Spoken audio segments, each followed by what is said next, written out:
Hello guys, ആശുകുളാറാണ്. ഞാൻ ഇപ്പോൾ ഉള്ളത് കാളിക്കാവ് അടക്കാക്കുണ്ട് വൃദ്ധാസനത്തിലാണ് കേട്ടോ. ഇവിടെ വന്നത് യൂട്യൂബേഴ്സിൻ്റെ മീറ്റപ്പും ഒരു നേരത്തെ ഭക്ഷണം കൊടുക്കാൻ വേണ്ടി ഒരുപാട് യൂട്യൂബർ ഇവിടെ വന്നിട്ടുണ്ട്. അവിടുത്തെ കാഴ്ചകളൊന്ന് കണ്ടു നോക്കിയാലോ. ഒരുപാട് ആൾക്കാർ വന്നിട്ടുണ്ട്. പ്രമുഖ സിദ്ദീഖ് കൊടിയത്തൂരൊക്കെ എത്തിയിട്ടുണ്ട് കേട്ടോ. ഇദ്ദേഹത്തിന് എല്ലാവരും അറിയാം, ഷോർട്ട് ഫിലിമിലൊക്കെ അഭിനയിക്കുന്ന ഒരാളാണ്. അതുപോലെ പ്രമുഖ മനാഫിക്ക വന്നിട്ടുണ്ട്. അതുപോലെ അൻവർ ഷാനു, അൻഷുഫ് മുനിക്കൽ, ബുള്ളറ്റ് മാൻ, അങ്ങനെ ഒരുപാട് യൂട്യൂബറും ഒക്കെ വന്നിട്ടുണ്ട് ഈ പരിപാടിയിൽ. അപ്പോൾ ആ വീഡിയോ ഒക്കെ ഒന്ന് കണ്ടു നോക്കാം കേട്ടോ. കഥാപാത്രത്തെ ചെയ്ത ആളാണ്. ഒരു നല്ല കൈയടി. അദ്ദേഹത്തിന് 2 വാക്ക് സംസാരിക്കാനായി ഞാൻ ഈ വേദിയിൽ ക്ഷണിക്കുകയാണ് സ്നേഹപൂർവ്വം. എൻ്റെ സ്വന്തം പേരിലും ഹിമയുടെ പേരിലും അതുപോലെ നമ്മുടെ യൂട്യൂബ് ഫാമിലി കൂട്ടായ്മയുടെ പേരിലും.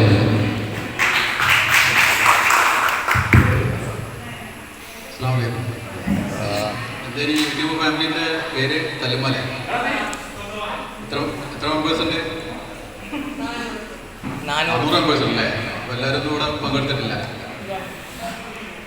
അപ്പോൾ സോഷ്യൽ മീഡിയ പ്ലാറ്റ്ഫോമിൽ ഭൂരിപക്ഷം ആളുകളും ഒരു നേരം പോക്കിന് മാത്രം ഉപയോഗപ്പെടുത്തുന്ന ആളുകൾക്കിടയിൽ നിന്ന് വ്യത്യസ്തമായിട്ട് ഈ ഒരു തല്ലുമാല ടീമിൻ്റെ ഇതുപോലുള്ള ഒരു സ്ഥാപനത്തിലെ സന്ദർശനത്തിന് ആദ്യമായിട്ട് ഇവിടെ ഇടയ്ക്കിടെ സന്ദർശിക്കാറുണ്ട് എന്നും ഇവിടുത്തെ ആളുകളുമായിട്ട് സംവദിക്കുകയും അവർക്ക് സന്തോഷം പകരുകയൊക്കെ ചെയ്യുന്നുണ്ട് എന്ന് അറിയാൻ സാധിച്ചു. അതിലൊക്കെ ഉള്ള സന്തോഷവും അഭിനന്ദനവും പ്രത്യേകമായിട്ട് രേഖപ്പെടുത്തുകയാണ്. നമ്മുടെ സൊസൈറ്റിയിൽ ഇപ്പം നിങ്ങൾ എഴുതിയിരിക്കുന്ന സ്ഥാപനത്തിൽ ഇവിടെ താമസിക്കുന്ന ആളുകളെ കുറിച്ചൊക്കെ എല്ലാവർക്കും ഏകദേശം നല്ല ധാരണ ഉണ്ടാവുമെന്ന് ഞാൻ വിചാരിക്കുകയാണ്. ഒരു കാലത്ത് ഒരു 10-20 വർഷങ്ങൾക്ക് മുമ്പ് ഞാൻ നേരത്തെ ഇതിൻ്റെ മാനേജ്മെൻറ്റ് ടീമൊക്കെ ആയിട്ട് ഇങ്ങനെ സംസാരിച്ചുകൊണ്ടിരിക്കുമ്പോൾ ഉന്നയിച്ചൊരു സംഗതിയാണ്. ഒരു 10-20-25 വർഷങ്ങൾക്കൊക്കെ മുമ്പ് നമ്മുടെ കേരളത്തിൽ ഈ വൃദ്ധസദനങ്ങൾ വരുന്നു എന്ന് പറഞ്ഞ് ഒരു വലിയ വാർത്തകളൊക്കെ വന്നിരുന്നു. പല നാടുകളിലും, പ്രത്യേകിച്ച് യൂറോപ്യൻ നാടുകളിലൊക്കെ ഉണ്ടായിരുന്ന വൃദ്ധസദനങ്ങൾ നമ്മുടെ കേരളത്തിൽ വരാൻ പോകുന്നു എന്നുള്ള രൂപത്തിലൊക്കെ വർത്തമാനം പറയുന്നൊരു വിഷയമുണ്ടായിരുന്നു. അന്ന് അതൊക്കെ ഒരു ഒരു നെഗറ്റീവായിട്ട് കാണുകയും ചെയ്തിരുന്നു. പക്ഷെ ഇന്ന് ഞാൻ ആലോചിക്കുമ്പോൾ വൃദ്ധസദനം എന്നുള്ള പേരിട്ടിട്ടാതെ തന്നെ ശരിക്ക് ഇത് സൊസൈറ്റിയിൽ, പ്രത്യേകിച്ച് നമ്മുടെ കാലത്ത്, നമ്മുടെ നാട്ടിലൊക്കെ ഈ കാലത്ത് ഇതൊരു നിർബന്ധമാണ് എന്ന് തന്നെയാണ് എനിക്ക് തോന്നുന്നത്. കാരണം എന്താണെന്ന് വെച്ചാൽ ഒരു ഘട്ടം കഴിഞ്ഞാൽ, ഒരു പ്രായം കഴിഞ്ഞാൽ, പ്രത്യേകിച്ച് ഈ സോഷ്യൽ മീഡിയയും ആൻഡ്രോയിഡ് ഐഫോണുകളൊക്കെ നിലവിൽ വന്നതിന് ശേഷം ബന്ധങ്ങളുടെയൊക്കെ ഒരു അവസ്ഥ നമുക്കൊക്കെ അറിയാം. നമ്മളെ വീടുകളിലുള്ള ബന്ധങ്ങളുടെ തന്നെ അവസ്ഥകളൊക്കെ നമുക്കറിയാം. അപ്പം ഈ വീടുകളിലുള്ള പ്രായം ചെന്ന ആളുകളുടെ അവസ്ഥ എത്രമാത്രം അവരെ പരിഗണിച്ചാലും, മക്കളാണെങ്കിലും പേരമക്കളാണെങ്കിലും ഭാര്യയാണെങ്കിലും ആരാണെങ്കിലും എത്രമാത്രം അവരെ പരിഗണിച്ച് സന്തോഷിപ്പിക്കാൻ ശ്രമിച്ചാലും അവരുദ്ദേശിക്കുന്ന ഒരു സന്തോഷം പലപ്പോഴും അവർക്ക് കിട്ടുന്നുണ്ടോ ഇല്ല എന്നുള്ളത് ശരിക്കും ഒരു പഠനം നടത്തേണ്ട സമയമാണ്. അപ്പോൾ ഒരേ ഗ്രൂപ്പിലുള്ള ആളുകൾ കൂടുമ്പോഴുണ്ടാകുന്ന ഒരു സന്തോഷം, ചെറിയ കുട്ടികളാണെങ്കിലും 10 വയസ്സ് ആ പ്രായത്തിലുള്ള കുട്ടികളൊക്കെ ആണെങ്കിലും അവർ കൂടുമ്പോൾ ഉണ്ടാകുന്ന സന്തോഷം അവരെക്കാൾ മുതിർന്ന ആളുകളുടെ കൂട്ടത്തിൽ കൂടുമ്പോൾ അവർക്ക് കിട്ടിക്കൊള്ളുന്നില്ല. ഇത് ഇപ്പോൾ ഹോസ്റ്റലുകളിലൊക്കെ പഠിച്ചിട്ടുള്ള ആളുകൾക്കൊക്കെ അറിയാം. കോളേജിലൊക്കെ പഠിക്കുന്ന സമയത്ത്, സ്കൂളുകളിലൊക്കെ പഠിക്കുന്ന ദൂരത്തൊക്കെ പോയിട്ട് റൂമിൽ ഒരു 4-5 ആളുകളൊക്കെ കൂടി താമസിക്കുമ്പോൾ, ഹോസ്റ്റലുകളിലൊക്കെ താമസിക്കുമ്പോൾ ആ ഒരു കൂട്ടുകെട്ടിൽ നിന്നുണ്ടാകുന്ന സന്തോഷം പോലെ തന്നെ ഈ പ്രായം ചെന്ന 70, 80, 90 ഒക്കെ വയസ്സായിട്ടുള്ള ആളുകളുടെ കൂട്ടുകെട്ടിൽ ഞാൻ മനസ്സിലാക്കിയെടുത്തോളം അവർക്ക് കിട്ടുന്ന ഈ ഒരു സന്തോഷം, ഈ ഒരു ആനന്ദം, ഈ ഒരു മനസ്സമാധാനം, ഇത് ഒരു പക്ഷേ വീടുകളിൽ നിന്ന് കിട്ടിക്കൊള്ളുന്നില്ല. ഇത് വീട്ടുകാരെ കുറ്റം പറയില്ല, അവർക്ക് കൊടുക്കാൻ കഴിയാത്തത് കൊണ്ടാണ്. ആ നിലയ്ക്ക് നോക്കുമ്പോൾ ഇങ്ങനെയുള്ള സ്ഥാപനങ്ങളൊക്കെ കേരളത്തിൽ ഉണ്ടാവുന്നത് ദുരുപയോഗം ചെയ്യാതെ നോക്കണം എന്നുള്ള ഒരു സംവിധാനം മാത്രമേ നമുക്കതിൽ ശ്രദ്ധിക്കേണ്ടതുള്ളൂ. നമ്മൾ വീണ്ടും ഹിമയിൽ കൂടിയിട്ടാണ്. ഇപ്പോഴത്തെ എത്ര കൊല്ലായി നമ്മുടെ പ്രദേശം? മൂന്നാമത്തെ കൊല്ലം അല്ലേ? ഓക്കെ. അപ്പം എന്തായാലും ഒരുപാട് സന്തോഷം. ഇനിയും ഇതുപോലെ നമുക്കൊരുമിച്ച് കൂടാൻ ഒരു കൂടരുത് തന്നെയാണ് നമ്മുടെ സ്നേഹം അല്ലെങ്കിൽ ഒരു ഐക്യം എന്നൊക്കെ പറയുന്നത് അല്ലേ? ഇപ്പോൾ പറഞ്ഞ പോലെ തന്നെ ഒരു ഈർക്കിൽ കൊണ്ട് ചിലപ്പോൾ നമുക്ക് ഒന്നും ചെയ്യാൻ പറ്റില്ല. പക്ഷെ ഒരു 100 ഈർക്കിൽ വെച്ച് കിട്ടിക്കഴിഞ്ഞാൽ നമുക്ക് എന്താക്കാൻ പറ്റും? ചൂടാക്കാൻ പറ്റും. അപ്പോൾ ഒരു ബലം ഉണ്ടാവും അല്ലേ? അപ്പോൾ ഒരു ബലം തന്നെയാണ് നമ്മുടെ ഒരു ഗ്രൂപ്പും അതുപോലെ തന്നെ നമ്മുടെ ഹിമ എന്ന് പറയുന്ന ഈ ഒരു സ്ഥാപനവും. അപ്പോൾ ഇനിയും ഇതുപോലുള്ള നല്ല നല്ല പ്രവർത്തനങ്ങളായിട്ട് നമുക്ക് മുന്നോട്ട് പോകാൻ പറ്റട്ടെ എന്ന് ആത്മാർത്ഥമായിട്ട് ആഗ്രഹിക്കുകയാണ്, പ്രാർത്ഥിക്കുകയാണ്. ഓക്കെ. അപ്പോൾ അടുത്തതായിട്ട് നമുക്ക് 2 വാക്ക് സംസാരിക്കുന്നതായിട്ട് അനുഷ്ഠ മോനിക്കലിനെ ക്ഷണിക്കുകയാണ്. ഓക്കെ. അവിടെയുള്ള എല്ലാവരും ആളുകൾ പറഞ്ഞ പോലെ തന്നെ വളരെ സന്തോഷകരമായ ഒരു നിമിഷത്തിലാണ് നാം എല്ലാവരും കാതോർത്തിട്ടുള്ളത്. ഇതിൻ്റെ മുൻനിരയിൽ, അതായത് നമ്മളൊന്നും ഇവരെ കുറിച്ച് ചിന്തിക്കാത്തപ്പോഴും വീട്ടിലുള്ള ഓരോ സമയത്തും ഇവരെ കുറിച്ച് ഇവിടുത്തെ ഉസ്താദന്മാരെ പോലെ തന്നെ ചിന്തിക്കുന്ന ഒരാളാണ് നമ്മുടെ കൂട്ടത്തിലെ KL മലപ്പുറം ശ്രീ റജീന. അപ്പോൾ ഒരു നിറഞ്ഞ കൈ കൊടുക്കണം. കാരണം മുന്നിൽ നിന്നിട്ട് ഈ ഒരു പരിപാടി ഇങ്ങനെയൊക്കെ നമ്മളൊക്കെ പല തിരക്കുകൂടെ നടക്കുന്ന മനുഷ്യന്മാരാണ്. നമ്മളെ തിരക്കുകളൊന്നും കയ്യിലില്ലല്ലോ, എല്ലാവർക്കും തിരക്കല്ലേ. ഒരു കല്യാണം, നാളെ സൽക്കാരം, മറ്റന്നാ അങ്ങനെ പരിപാടി, ഇങ്ങനെ പരിപാടി, അത് കഴിഞ്ഞാൽ വേറെ പരിപാടി. പക്ഷെ കേരളത്തിൽ എന്ത് തിരക്കുണ്ടെങ്കിലും ഓള് ഈ ഒരു പരിപാടി എല്ലാ വർഷവും അതിൻ്റെതായിട്ടുള്ള ടൈമിൽ നടത്താൻ വേണ്ടിയിട്ട് മുന്നിട്ട് നിൽക്കലുണ്ട്. ഈ പരിപാടി ഉണ്ടായതുകൊണ്ട് മാത്രമാണ് പല ആളുകളും അത്രയും ദൂരത്ത് വരെ ബസ്സും ഓട്ടോറിക്ഷയൊക്കെ വിളിച്ചു വന്നിട്ടുള്ളത്. അതായത് ഇതിലൊരു ചാരിറ്റി കൂടി ഉണ്ടെന്ന് അറിയുന്നുണ്ട്. അല്ലാതെ ജസ്റ്റ് ഒരു മീറ്റപ്പ് ആണെന്നുണ്ടെങ്കിൽ ചിലപ്പോൾ ഇത്രത്തോളം ആൾക്കാർ ഇതിൽ കൂടിക്കൊള്ളുന്നില്ല. എന്തായാലും കേരളത്തിൻ്റെ ഹൃദയനിറഞ്ഞ നന്ദി. അതുപോലെ തന്നെ നമ്മുടെ ഈ ഒരു സംഭവത്തിൻ്റെ ഭാരവാഹികളായിട്ടുള്ള എല്ലാവരോടും, അതുപോലെ തന്നെ നമ്മുടെ എൻ്റെ പറ്റിയൊക്കെ അഭിനയിച്ച പണ്ടത്തെ ടെലിഫിലിമാണ് നമ്മുടെ സിദ്ദീഖാൻ്റെ ചേക്കുവെച്ചിയ കഥാപാത്രങ്ങളൊക്കെ അഭിനയിച്ച നഷ്ടപരിഹാരം കൊടുക്കുക. എല്ലാ വല്യപ്പൊക്കെ അഭിനയിച്ചിട്ടുണ്ടാവും. കാരണം ഏമങ്ങാട് ടൗണിലൊക്കെ ഷൂട്ടിംഗ് നടന്ന സമയത്ത് നമ്മൾ വല്യപ്പൊക്കെ അതിൽ അഭിനയിച്ചിട്ടുണ്ട്. പിന്നെ മുമ്പ് ഭാഷയാണ് ഏറിയാണ് സ്കൂളിലെ ആ ടൈമിൽ നമുക്ക് അതിൽ പരിചയപ്പെട്ടുള്ളൂ. എന്തായാലും എല്ലാവർക്കും ഹൃദയത്തിൻ്റെ ഉള്ളിൽ ഈ ഒരു പരിപാടിയുടെ സംഘടിപ്പിക്കാൻ ഹൃദയത്തിനുള്ളിൽ നിന്ന് നന്ദി അറിയിക്കുകയാണ്. അതുപോലെ തന്നെ നമ്മുടെ മുൻ ex-MLA തോറ്റ MLA ജയിച്ചിട്ടില്ല.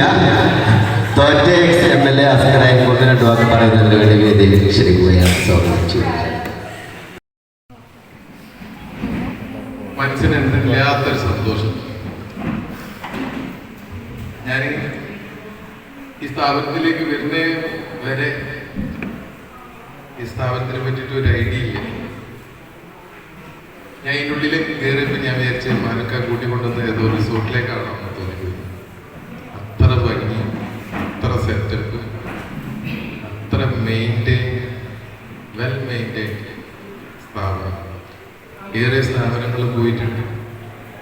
അതിൽ നിന്നൊക്കെ ഒന്നും കൂടി മെച്ചപ്പെട്ട ഒരു സ്ഥാപനം. അടിപൊളി സിസ്റ്റമാറ്റിക് ആയിട്ട് പോകുന്ന ഒരു സ്ഥാപനം. നമ്മൾ ഇങ്ങനെ ആവണം. മറ്റുള്ളവരെ ചേർത്ത് പിടിക്കാറുണ്ട്. ഇപ്പൊ ആളുകളൊക്കെ അതൊക്കെ വിട്ടുപോയി. അതിനൊക്കെ കുറേ ബാക്കോട്ടാണ്. ഇങ്ങനെ കുറച്ച് ആൾക്കാർ മാത്രമേ ഇപ്പോഴും ഉള്ളൂ ഈ ഒരു വലിയ മനസ്സ് കാണിക്കണം. നിങ്ങൾ ചെയ്യുന്ന ഒരു പ്രവൃത്തി കൊല്ലം ഇങ്ങനെ ഒരു ഒത്തൊരുമ, ഒരു കൂട്ടായ്മ നടത്താൻ നിങ്ങൾക്ക് തോന്നുന്നത് 3-ാം വർഷമല്ലേ? അടിപൊളി. എനിക്ക് ഇങ്ങനത്തെ കാണുമ്പോൾ ഭയങ്കര അഭിമാനം തോന്നും. മറ്റ് പല സ്ഥലങ്ങളിലും ഇല്ലാത്ത കാര്യമാണ്. മറ്റുള്ളവരൊക്കെ ഇത് കണ്ടു പഠിക്കേണ്ടത്. ഇതിനൊക്കെ എൻ്റെ ഭാഷ പറയുകയാണെങ്കിൽ വലിയ ബിരിയാണി ചൊപ്പിൽ അത്ര വലിയ ഹൃദയമാണ് ഇതൊക്കെ ചെയ്യണമെന്നുണ്ടെങ്കിൽ. മറ്റുള്ളവരൊക്കെ പിശുക്കന്മാരെ മീൻസ് നമുക്ക് ആർക്കും വേണ്ടിയിട്ട് മറ്റുള്ളവർക്ക് വേണ്ടി സമയം, പണം ഒക്കെ ചെലവാക്കാൻ മനസ്സില്ലാത്തൊരു പറ്റം ആളുകളുടെ ഇടയിലാണ് നിങ്ങൾ ജീവിക്കുന്നത്. പേടിയാണ്. നാളെ നിങ്ങൾ വംശനാശം സംഭവിച്ചു പോകും. നമുക്ക് പക്ഷെ നേരെ വിപരീതമാണ്. ഇതിങ്ങനെ പടർത്തിയിട്ട് സ്നേഹം, സാഹോദര്യം നാട് മുഴുവൻ വീശി വിതർന്നു. അപ്പോഴെന്താവുള്ളൂ? ആളുകൾക്കുള്ളിൽ പരസ്പര സ്നേഹം ഉണ്ടാവുള്ളൂ. അതില്ലാതായി പോകുന്നുള്ള പേടിയാണ്.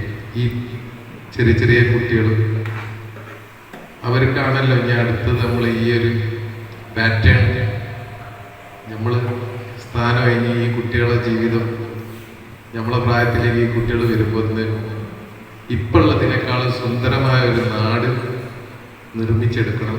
നമുക്ക് അവർക്ക് അഭിമാനത്തോടു കൂടി പറയണം നമ്മളെ പൂർവികർ ഭയങ്കര സംഭവം. ഏതായാലും ഈ പ്രവർത്തികൾ അടുത്ത കൊല്ലം ഇതിനേക്കാൾ ഉഷാറായിട്ട് ചെയ്യാൻ, സ്നേഹിക്കാൻ, അൺകണ്ടീഷണൽ ലവ്, നിർലോഭമായി സ്നേഹിക്കാൻ, മറ്റുള്ള സഹജീവികളോട് കരുണ കാണിക്കാൻ. ആരായിക്കോട്ടെ, ഏത് ജാതിപ്പെട്ടവനായിക്കോട്ടെ, ഏത് രാഷ്ട്രീയക്കാരനായിക്കോട്ടെ, നമുക്കുള്ളിൽ എല്ലാവരെയും ഉൾക്കൊള്ളാനുള്ള ഒരു മനസ്സുണ്ടാവണം. അതിൽ വേർതിരിവുണ്ടാവരുത്.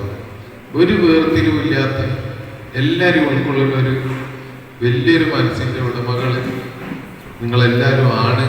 ഇനിയുള്ളവർക്കും ഈ സുക്കേട് പകർന്നു കൊടുക്കുക. എല്ലാവർക്കും തട്ടെ ഈ സുക്കേട് സഹായിക്കാനുള്ള ഒരു സുക്കേടുണ്ടല്ലോ.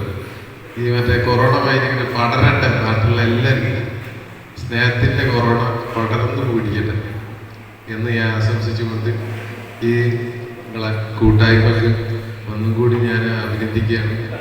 അതുപോലെ തന്നെ ഈ കൂട്ടായ്മയിൽ ഇതൊരു കേരളത്തിൽ നിന്നും അപ്പുറം കിടക്കണമായിട്ട് പടർന്ന് പന്തലിക്കുന്ന ഒരു കൂട്ടായ്മ ആയി മാറട്ടെ.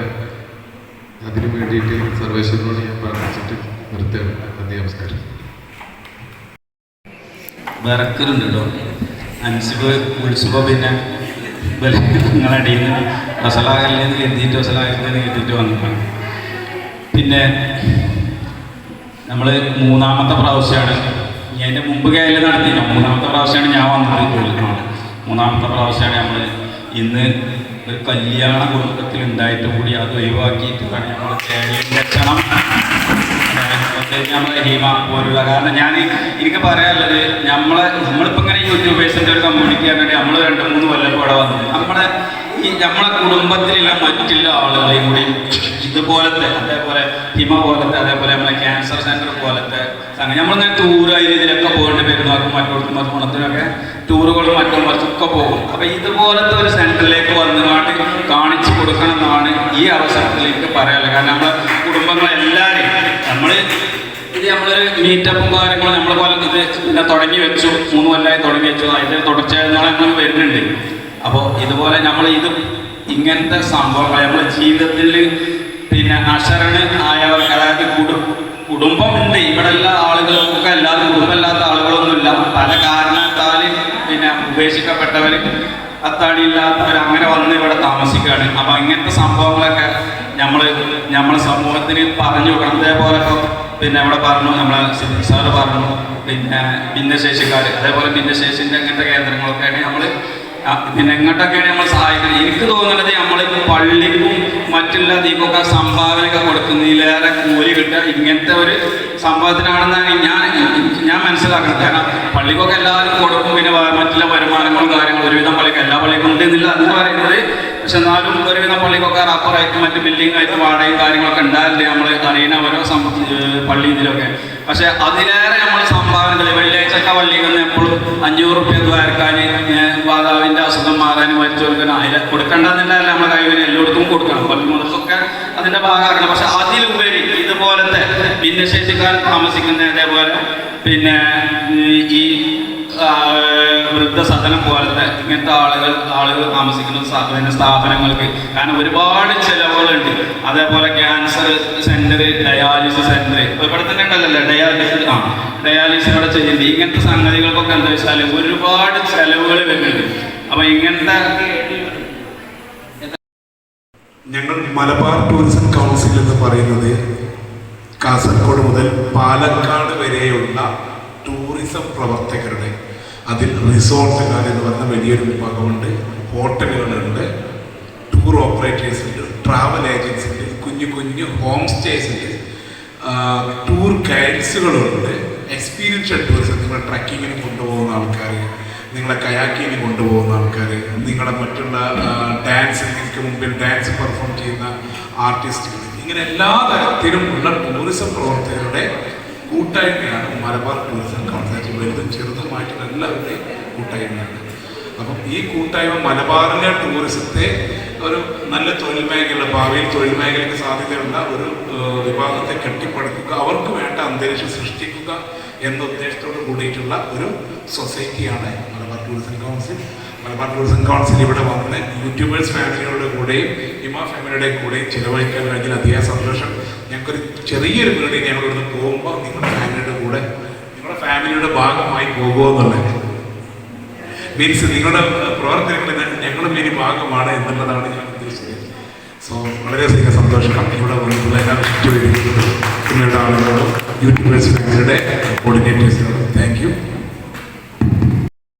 അങ്ങനെ ഇവിടെ ഞങ്ങൾ ഭക്ഷണം കഴിക്കണം കേട്ടോ. ഉച്ചക്ക് കോഴി ബിരിയാണി ഇനി നല്ല അടിപൊളി ടേസ്റ്റൊക്കെ ഉണ്ട് കേട്ടോ. ഒരുപാട് യൂട്യൂബറൊക്കെ ഉണ്ട്.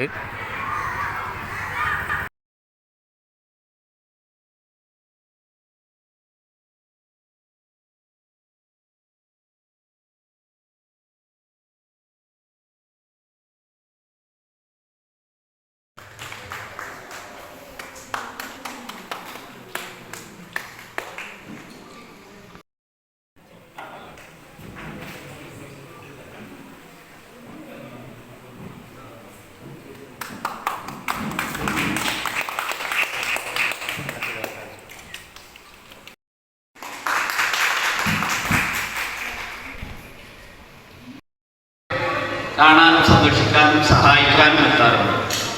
ഇന്ന് ഇവിടെ ചേർന്ന ഈ കൂട്ടായ്മയുടെ ഏറ്റവും വലിയ സന്തോഷമെന്ന് പറയുന്നത് നിങ്ങൾക്കിടയിലുള്ള ഈ ഇഴയെടുപ്പമാണ്. ആ ഇഴയെടുപ്പം വളരെ അകലമുള്ള ഭൂമി വളരെ അകലത്തിലാണ് നിങ്ങൾ സ്ഥിതി ചെയ്യുന്നെങ്കിലും മനസ്സുകൊണ്ട് വളരെ അടുത്ത ഒരു ടീമാണ്. നിങ്ങൾക്ക് ചെയ്യാൻ കഴിയുന്ന ഈ നന്മകൾക്ക് അള്ളാഹു ഒരുപാട് പ്രതിഫലം നൽകട്ടെ എന്ന് പ്രാർത്ഥിക്കുന്നതോടൊപ്പം എല്ലാ ഇനിയും തുടർന്നും ഹിമയിലേക്ക് നിങ്ങളൊക്കെ വരണമെന്ന് ഒരിക്കൽ കൂടി അഭ്യർത്ഥിച്ചുകൊണ്ടും ഞങ്ങളുടെ ഹിമ കുടുംബത്തിൻ്റെ ഹൃദയം നിറഞ്ഞ നന്ദി രേഖപ്പെടുത്തുകയാണ്. അതോടൊപ്പം റജീനാനോട് അവരോടൊക്കെ പറയുന്നത്, നിങ്ങളൊക്കെ ഇത് സംഘടിപ്പിച്ചതിൻ്റെ പേരിലൊക്കെ ഒരുപാട് കിട്ടി.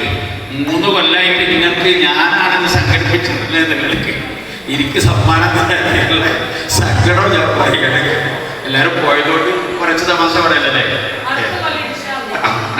ഇവിടെ അടുത്ത വർഷം ഞാൻ എനിക്ക് വലിയ മെമ്മറിയൊക്കെ പ്രതീക്ഷിക്കുന്നു. കുറച്ച് താങ്ങാൻ പോകുന്ന തന്നെ കൊണ്ടുപോകും. നന്ദി. അൽഹംദുലില്ലാ. സന്തോഷം. സന്തോഷത്തിൽ പങ്കെടുക്കും. അങ്ങനെ ഇത്രയൊക്കെയുള്ള എൻ്റെ വീഡിയോ എല്ലാവർക്കും ഇഷ്ടപ്പെട്ടെന്ന് വിചാരിക്കുന്ന കൂട്ടുകാരുമായി ഷെയർ ചെയ്യുക, അഭിപ്രായങ്ങൾ കമൻറ്റ് ചെയ്യുക. പുതിയൊരു വീഡിയോ കാണുന്നവരെ ബൈ.